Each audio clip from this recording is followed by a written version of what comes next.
ढोड़ी पाए को चुम्मा दे दे। हेलो हेलो मिस्टर शैलेश प्रेमी, मैं मैरिज ब्यूरो से प्रभा बात कर रही हूँ। मैं आपसे कुछ सवाल पूछना चाहती हूँ, क्या आप तैयार हैं? अरे हाँ मैडम, पूछा ना, क्या पूछल चाहता हूँ?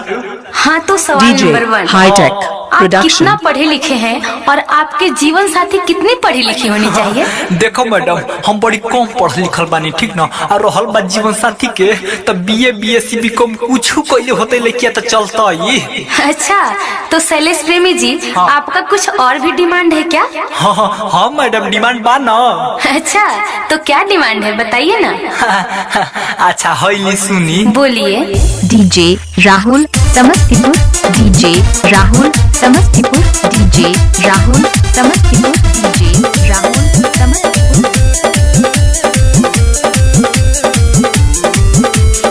ए मैडम हम सब कहतानी, गोरहु के समर चाही मुहावा पपानी। DJ hi tech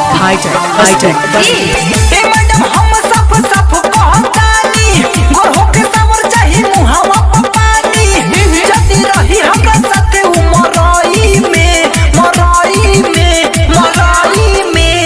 DJ hi tech. अच्छा शैलेश प्रेमी जी, सवाल नंबर 2, पूछो। आपका हाइट कितना है और आपके जीवन साथी की हाइट कितना होना चाहिए? अब देखी मैडम, हमार हाइट तो 5 फीट 4 इंच बा, और रहल बात जीवन साथी के, तो ओकर हाइट हमरा से 2 मुट्ठी कम होके के चाहिए। जी, मैं आपकी डिटेल्स मैचिंग करा रही हूँ। जरूर आप अपना प्रोसेस जारी रखें। अच्छा, जदी साथे रही हमारा मरई में, तो यसो शादी करब हम। डीजे राहुल समस्तीपुर, डीजे राहुल समस्तीपुर, तो यसो शादी करब हम मई में।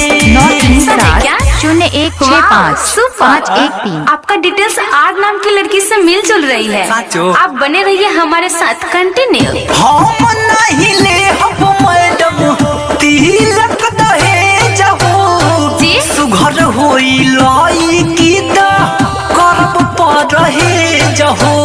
डीजे राहुल समस्तीपुर, हम नहीं ले हम मैडम तिलक दहेज हो, सुघर होई लाई की दा करब परहेज हो। मैडम तेज वाला की तराई में डीजे आपसे राहुल। तीसरा और आखिरी सवाल, क्या आप अपने फैमिली मेंबर में किसी से मेरी बात करवा सकते हैं क्या? हाँ मैडम, काहे ना। हईली हमार बड़का भैया मुकेश जी से बात करी, हमार बड़का बाबू के बड़का लड़का हवन। अरे वाह, बड़ा उच्च विचार है आपकी। अच्छा मुकेश जी। हाँ मैडम नमस्कार। जी मुकेश जी नमस्कार। अरे मैडम, कह रहे हैं जी कि लड़कियां ज्यादा साफ सुथरा तो नहीं है ना? काहे कि हमार मेहरुआ सामर ही हो, एक और गोर हुई तो जोग हसाई हो जाए। अच्छा, तो ये बात है, देखती हूँ। ले बाबू, हमार जोन फर्ज हो तुम पूरा कर दनी, अब आगे तू देखो। डीजे राहुल हेलो समस्तीपुर, शैलेश प्रेमी जी, क्या आप लाइन पे हैं? हाँ मैडम, लाइन पर है ना।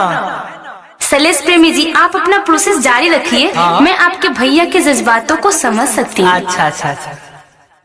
मजा सेज वाला दीज तराई में, तो यसो शादी करब डीजे हम राहुल मई में। समस्तीपुर, हमारा मरई में, तो यसो शादी करब हम मई में। देखिए शैलेश प्रेमी जी, अगर आपको मुझसे कुछ और पूछना है तो आप बेझिझक मुझसे पूछ सकते हैं। अरे ये मैडम, खाली सवाले जवाब होई कि माथा पर मोरियो चढ़ी? जी जरूर, आप बने रहिए हमारे साथ।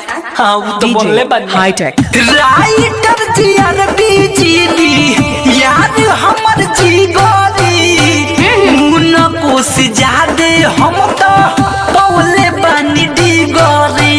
अच्छा, डीजे राहुल समस्तीपुर, राइटर जी अरबी जी याद हमर जीगरी, मुन्ना को से ज्यादा हम तो बोले बनी डीगरी।